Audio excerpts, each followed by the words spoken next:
My wife admitted to having a drunken one-night stand last week, and it has turned me into a robot.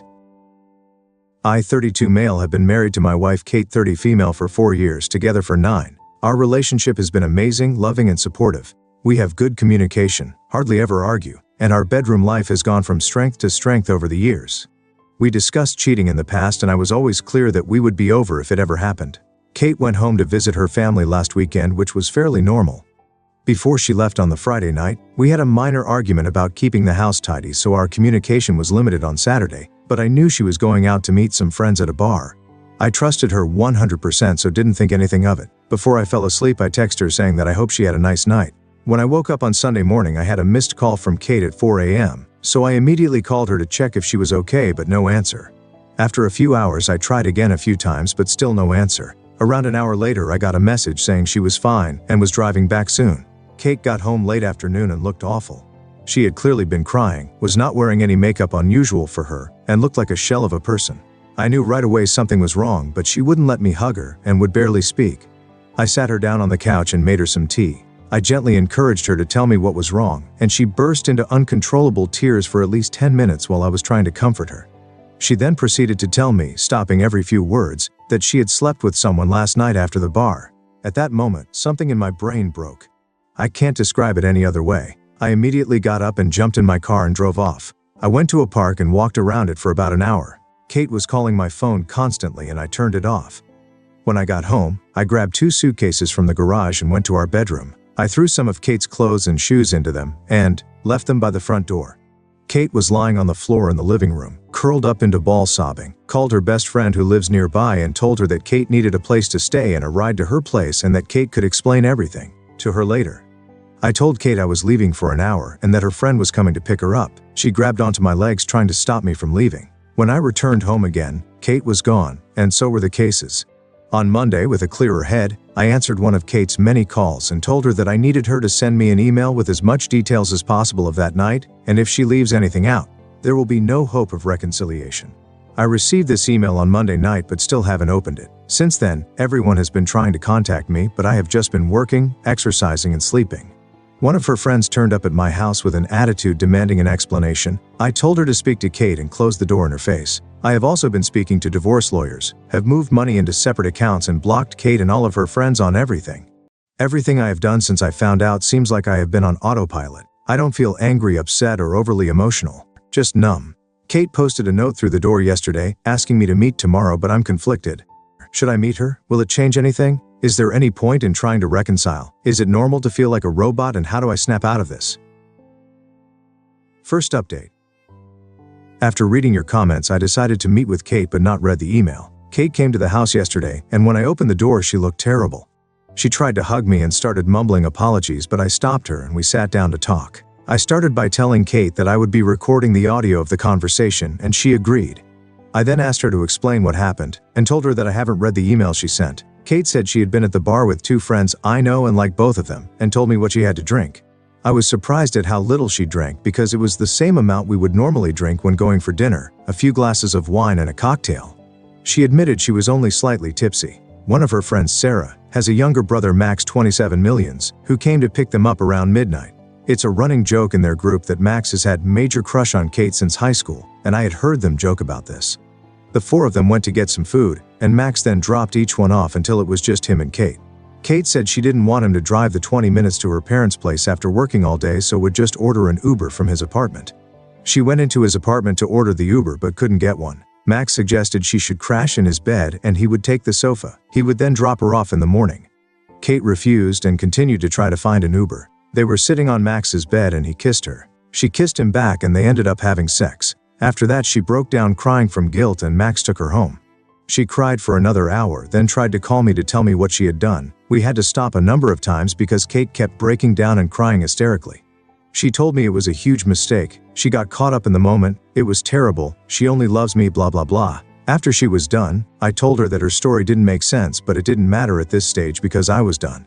This caused another breakdown. I told her I was going to continue with the divorce preparations, but for the next month we would be separated with no contact. I also told her that we would both remain faithful, would get a full STD panel, and she would tell our mutual friends and family what happened. If she sticks to these conditions, I would be willing to meet again to see if there was any way forward other than divorce. She enthusiastically agreed to this, but made it clear that she did not expect me to stay faithful to her. I know many of you will criticize this decision, but I need to be sure that divorce is the right option after I've had time to process everything that has happened. I am still 99% sure that is where we are heading, but I need to be 100% certain. Second update. A few things have happened in the last week, so I thought I would make an update post if anyone is interested. First of all, I'm not in robot mode anymore. I have been having bursts of intense feelings of anger and betrayal, but have been keeping busy with work and exercise. My friends have also been great since they found out and have been dragging me out of the house to hang out. I decided to read the email and wish I hadn't. The story Kate told in the email was mostly the same, but there was no mention of going into Max's apartment to order an Uber. There were also pretty explicit details of what they did, for how long, and that they had apparently used a condom. I will never be able to forget this description. Many people who were originally criticizing me for kicking Kate out of the house have now apologized, but they can keep it. Kate's parents reached out to apologize, and I spoke to them because we had a good relationship before all of this. They begged me to try to work it out, but said they understood if I decided to get divorced. I didn't commit to either option. Kate's other friend, that was there that night, contacted me to tell me her side of the story. It mostly matched up, bar food home. She said Kate could stay over at her house, but she refused, saying she was driving home early the next morning. Max apparently insisted that he would take Kate home. The version of the story that she told didn't mention Kate trying to get an Uber, only that Max invited her in. She accepted. I asked her if she had ever suspected anything before, and she told me that about a year ago she went to meet Kate for coffee but found Max sitting with her when she arrived. Apparently Kate looked guilty, but when asked about it she said they just met by chance. Sarah, Max's sister, also reached out to me and I spoke to her too. She was angry with both Max and Kate and told me a similar story. Apparently her whole family are angry with Max, and she had not spoken to Kate since she found out. She apologized on behalf of her idiot brother and said she had warned him to stay away from Kate since high school. She didn't think anything else had happened between them. I have had zero contact from Kate, but heard that she was going to be moving into an Airbnb near our house. Apparently she is not coping well and called in sick from work a few times over the last few weeks. She does have support from the friend she is currently living with, and I asked her parents to keep an eye on her. Her parents came up to see her this past weekend. I went out with some friends at the weekend and ended up drunk at a bar. I was talking to a girl there who I probably could have gone home with, but I stopped myself because I wanted to keep my self-respect. Reading the email and hearing what they had done made me give up hope of repairing this, especially when I know she is not being truthful with me on other things, so who knows? I will be moving ahead with the divorce and might not even wait a month before telling Kate that this is my final decision. Third update. I debated posting this update, but a lot of people seem to be invested in this mess, so here it is. Apologies in advance if this is TMI. Kate sent me an email last week asking to pick up some things she needed for work. My lawyer told me not to prevent her from having access to the house or her possessions, so I reluctantly agreed that she could come over on Thursday night when I would be at the gym. I told her to be out by 7:30, but when I got home at 8 she was still there. When I walked in, she had left a few work-related items next to the stairs and she was chopping vegetables for dinner. She looked amazing with her hair and makeup done, wearing one of the dresses I like. The whole place had been tidied and cleaned. I calmly asked her to leave immediately and she made her way to the door but stopped and asked if we could speak. I should have said no, but I eventually agreed. We sat down and had a conversation for around an hour, which jumped from topic to topic. Again, I told her I would record the audio and she agreed. I started by asking her if she had kept her side of the agreement we made the last time we spoke. She said she had taken an STI test which was all negative, mine was too thankfully, and a pregnancy test which was negative. She hadn't been with anyone else and also told a few friends and family what happened, and many of them were angry and were not speaking to her. I asked a lot of questions that had been turning over in my mind for the last few weeks. She confirmed that her reason for going into Max's apartment, the Uber story, was BS, and she said he invited her in for a drink, and she agreed, knowing at some level that something was going to happen. She can't explain why she did this other than being selfish and enjoying the attention. She also confirmed that she had texted with Max few times over the years because he would shower her with compliments and make her feel good. He would always initiate, and she was apparently careful not to lead him on and said she had never sent him explicit messages or pictures. Kate also told me that they had hooked up about 6 months before we got together but never had sex. She admitted that she was always a bit curious. Her story about being caught at the coffee shop was that Max had texted her asking what she was up to and she had told him where she was. He then turned up. She swore this was the first time they had ever done anything since we had been together. She said there was nothing missing in our relationship and she hates herself for ruining her perfect marriage and causing me so much pain.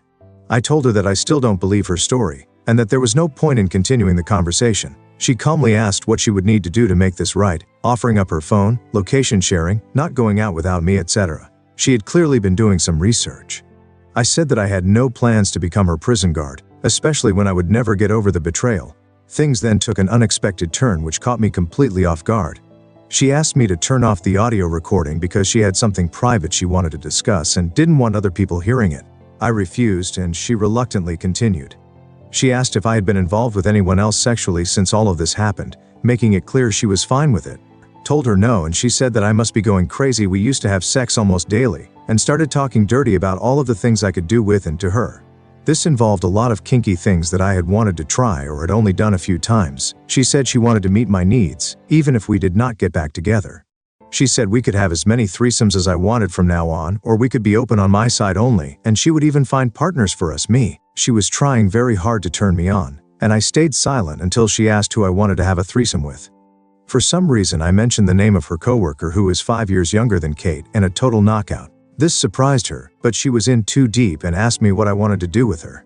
I went into detail about a pretty hardcore scenario, and Kate was encouraging me until I said that she would just be watching. This again caught her off guard, but she went along with it.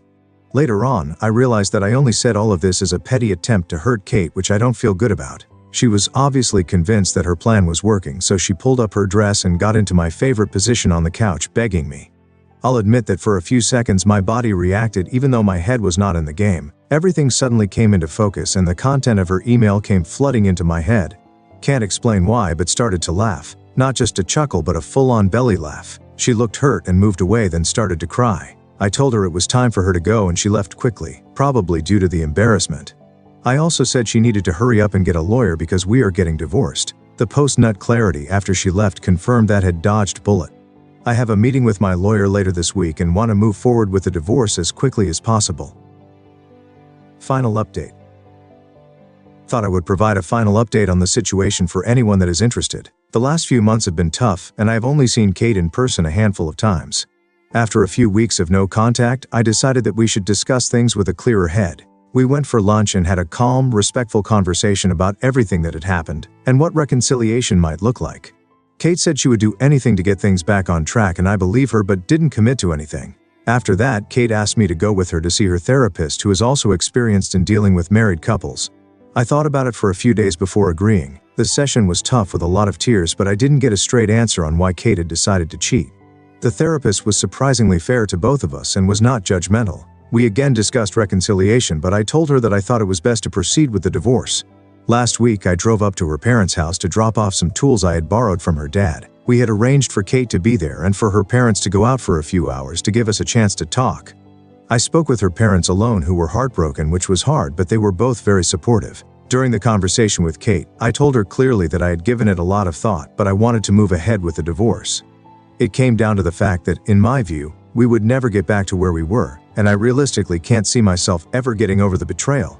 Even if we could regain the trust, it could take a decade of hard work, and that is too big of a risk for me. Kate finally accepted this, and we had calm discussion about how we would divide assets, sell the house, etc., and wrote an email to our respective lawyers. We left each other on good terms. The divorce should be finalized by the end of the year, and the house will be put up for sale soon. In the meantime, we will go no contact and agreed not to start dating until everything is finalized. Have had few casual hookups, and it feels strange to be going back to being single after all this time. I have been hitting the gym, spending a lot of time with friends and family, and getting back into my hobbies. I'm optimistic about the future, and although I'm still devastated by the loss of my marriage, I feel that this has made me grow as a person. Thanks to those of you who have offered advice and support.